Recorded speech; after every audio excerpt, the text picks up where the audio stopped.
retail in Network Rail for a number of years was fairly stagnant. We filled little boxes and we didn't look holistically at stations. We had very poor retail offers, and our food and beverage offer was fairly bad as well. So over the last 2-3 years we've done a lot of work in trying to build a category mix into our stations. We've tried to make ourselves become more of a retail business rather than an infrastructure landlord as we've been previously. We've built a category team now, we've got a proper development team, and we're working away developing new space into our stations. We've got 1.3 billion passengers coming through 18 major stations. So something that people would die for in airports, we've got it sitting there, but we're scratching at the surface in terms of penetration.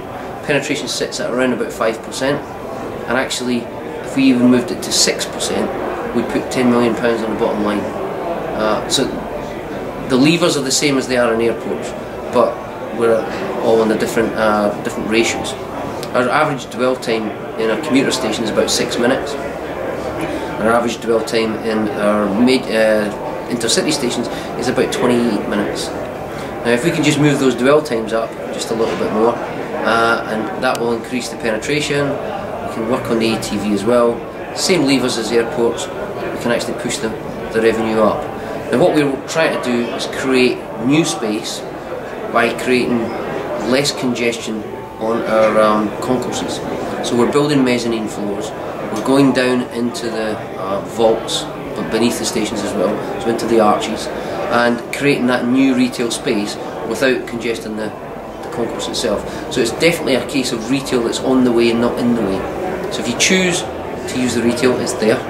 If you don't want to use it, you just want to whip onto your train, you can do that as well. We want to get to a point where people come through our stations and they are aware that we have got a good offer.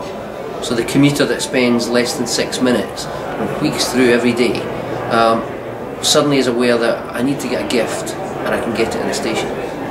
Most European and international airports, if you forget something when you go to the airport, you know you can buy it there. You can get almost everything there. At our stations we're not at that stage yet, but actually we should be. We've got a lot more advantages than we have in airports in terms of it's easy to get in, it's easy to get out. If I want to drop in for a sandwich at an M&S Simply Food, I can just do that.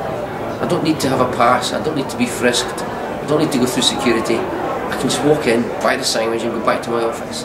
And all of our stations are in central hubs in the centre of cities. So we're not stuck away out in the middle of nowhere, we're right in the city centre.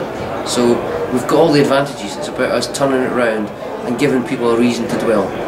So putting the mezzanine floors in, giving the space down below, creating more space, allows us to then bring in new offers. If you look at King's Cross, we've put in a mezzanine floor, we've got 17 new retail units coming in, 11 brand new brands that we've never seen before in the stations.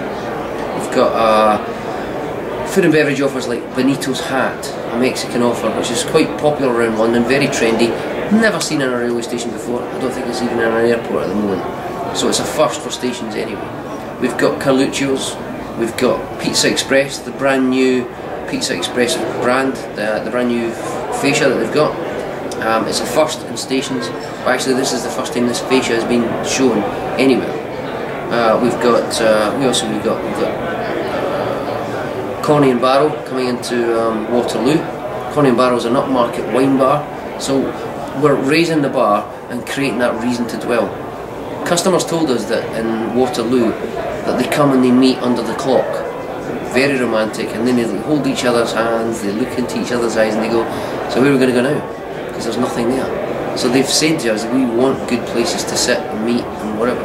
So the Coney and Barrow, the Pizza Express, the Sports Bar and Grill, the Carluccio's, they give them all these options, as well as having good retail there as well.